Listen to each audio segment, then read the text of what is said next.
Tumsifu Yesu Kristo.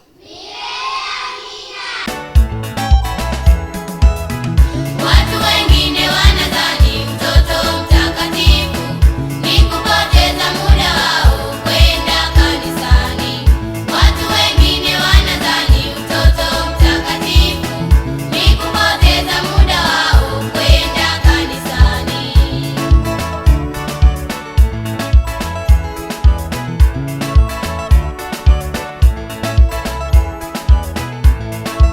Yesu Kristo, mtazamaji wa televisheni Tumaini, bila shaka hujambo na karibu katika kipindi hiki cha utoto mtakatifu kinachokujia kutoka hapa Tumaini Television. Leo tumekuandalia tafakari kwa njia ya watoto wa utoto mtakatifu. Tumekutana na watoto wa utoto mtakatifu katika parokia ya Kristo Mchungaji Mwema hapa Kimanga. Wametuandalia tafakari kwa njia ya nyimbo mbalimbali, ngonjera, ngoma na maswali mbalimbali. Lakini pia umetuandalia na historia ya watakatifu. Je, unamfahamu mtakatifu wa siku ya leo na historia yake? Kuwa nami tangu mwanzo hadi tamati tujifunze haswa waliotuandalia watoto wetu. Mimi ni Sister Salvina Makonde. Karibu, ungane nami.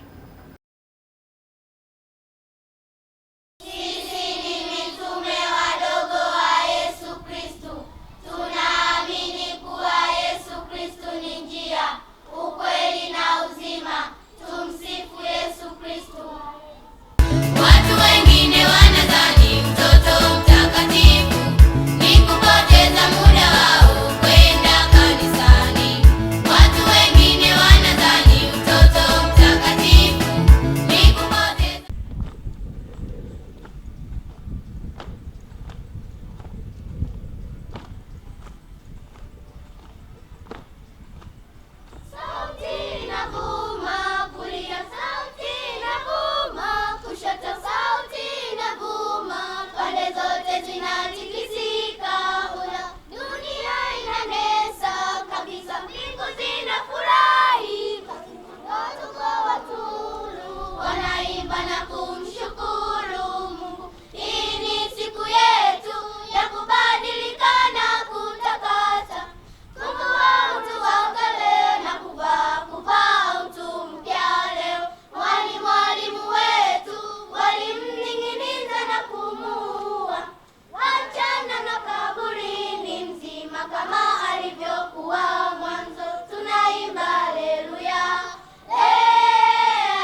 tupo hapa kujadili jambo gani? Malezi bora kwa watoto kiroho na kimwili pia.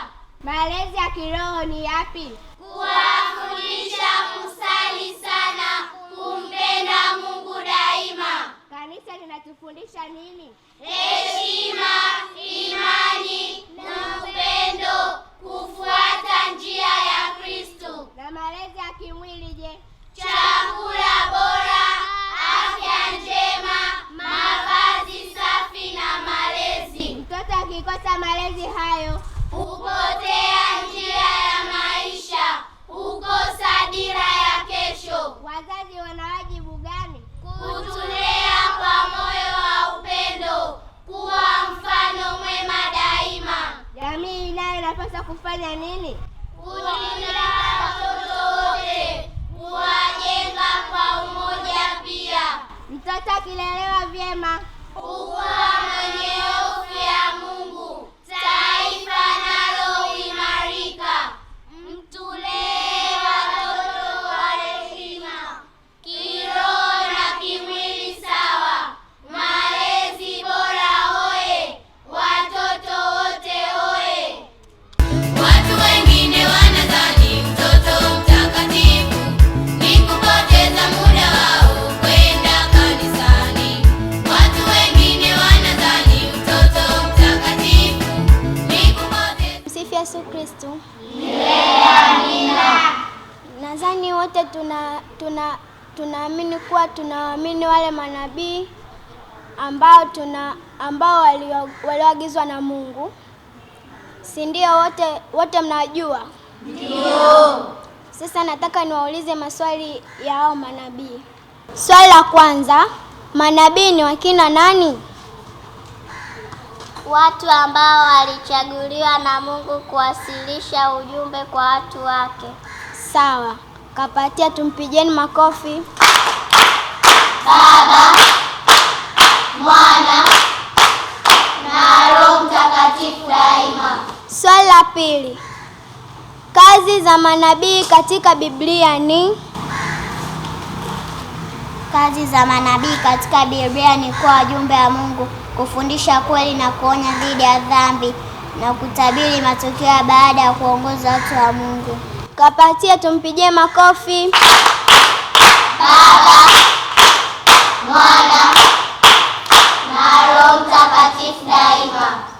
Swali la tatu. Manabii wakubwa na wenye nguvu katika Biblia ni?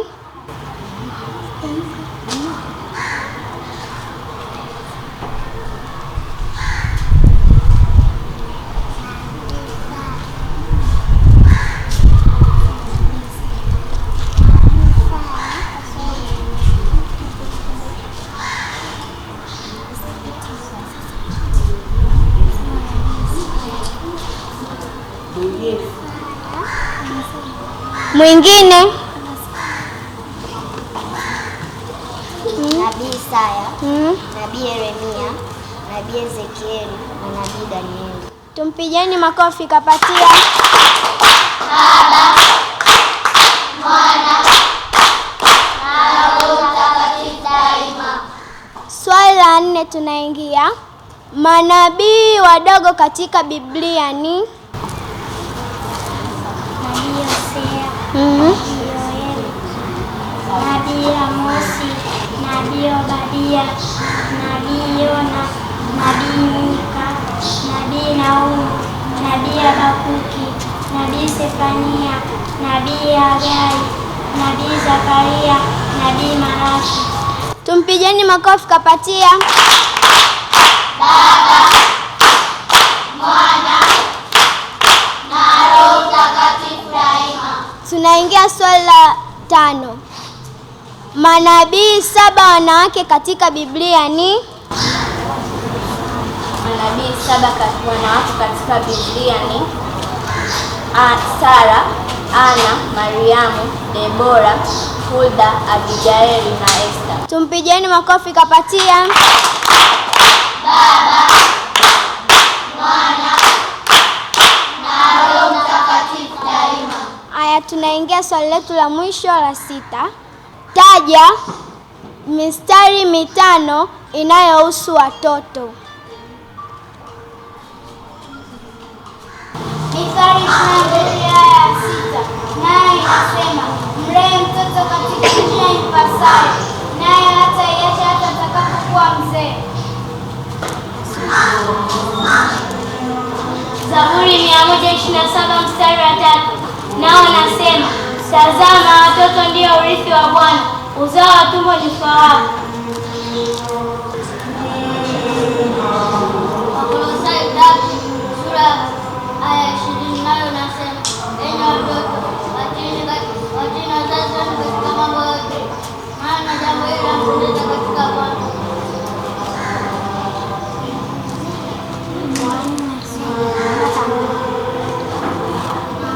Mathayo 19 mstari wa 14 nayo inasema, lakini Yesu alisema, waacheni watoto wadogo waje kwangu, wala msiwazuie, kwa maana ufalme wa mbinguni ni wao.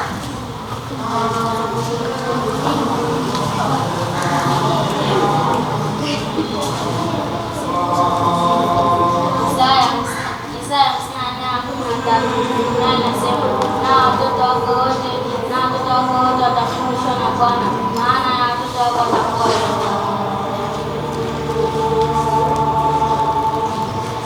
Watu wengine wanadhani mtoto mtakatifu ni kupoteza muda wao kwenda kanisani. Watu wengine wanadhani mtoto mtakatifu ni kupoteza. Tumsifu Yesu Kristo watoto.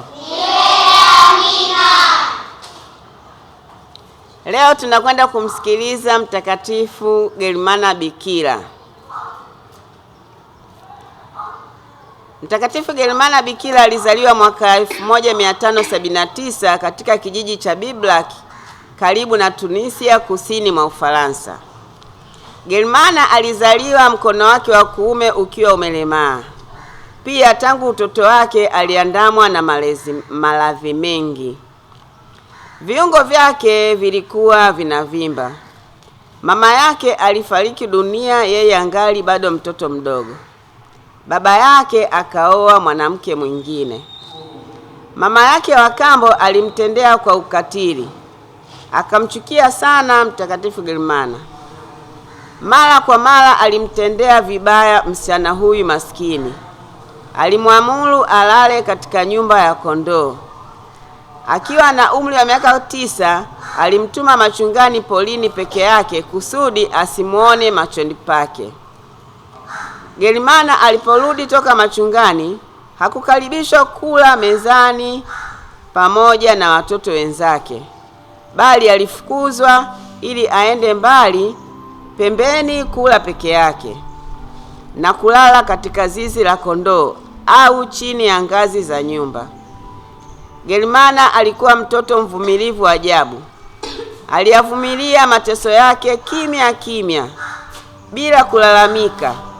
Akakubali kupata mateso yote kwa ajili ya Yesu Kristo.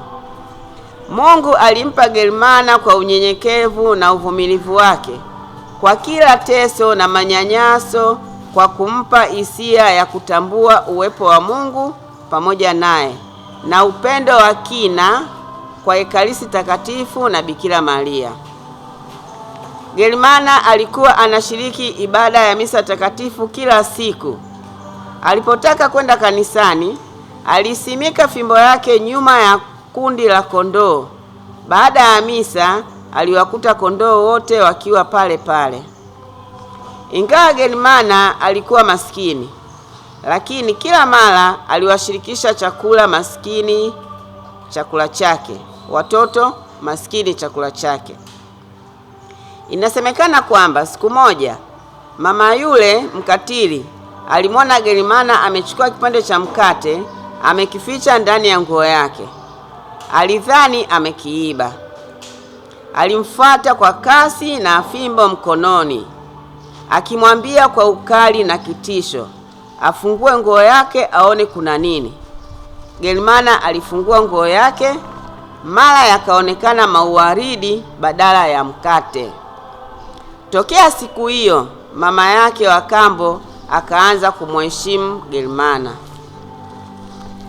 Germana alizoea kukusanya watoto wa kijijini kwake na kuwafundisha kumpenda Yesu na Maria ili kulipia fidia na kufuru zote walizofanya wazushi katika miji ya jirani. Germana alifunga na kujitesa kwa ajili yao. Watu taratibu walianza kugundua utakatifu wake. Mwishoni mwa maisha yake, hata hivyo, kwa ajili ya utakatifu na unyenyekevu wake, Germana alizidi kujitenga mbali na watu. Alikutwa amefariki chini ya ngazi nyumbani kwake mwaka 1601. Alikuwa na umri wa miaka 22. Baada ya miaka 50 ya kufa kwake, waligundua mwili wake ulikuwa bado haujaoza. Miujiza mingi ilitendeka kwenye kaburi lake na Papa Pio wa 9 alimtangaza kuwa mtakatifu mnamo tarehe 29 mwezi Juni 1867. Kila mwaka watu wanafanya hija tarehe 15 Juni katika kanisa lililoko Biblaki, mahali ambapo mwili wake umezikwa. Mtakatifu Germana, utuombee. Na mtazamaji wa televisheni Tumaini, kila chenye mwanzo kina mwisho. Mpaka hapa tumefikia mwisho wa kipindi chetu cha Utoto Mtakatifu. Sina shaka kwamba wamejifunza mengi kutoka kwa watoto katika udogo wao. Wametufunza mambo mengi. Kazi kwetu mimi na wewe, tuhamasishe watoto wetu wajiunge na chama hiki cha Utoto Mtakatifu ambacho kanisa limetuandalia. Limeandaa mema watoto waweze kukaa katika kundi moja kwa malezi kwa rika lao, ili walezi waweze kuwalea katika maadili ya kanisa Katoliki. Shukrani sana kwa kuwa nami tangu mwanzo hadi tamati. Asante sana pale kaka Simon Peter kutuandalia mambo kwa uzuri kabisa hapo nyuma ya kamera. Mimi ni Sister Salvina Makonde. Tukutane tena wakati mwingine. Endelea kusikiliza, endelea kufuatilia vipindi vinavyofuata vya Tumaini Television. Kwa heri. Chao chao. Tumsifu Yesu Kristo.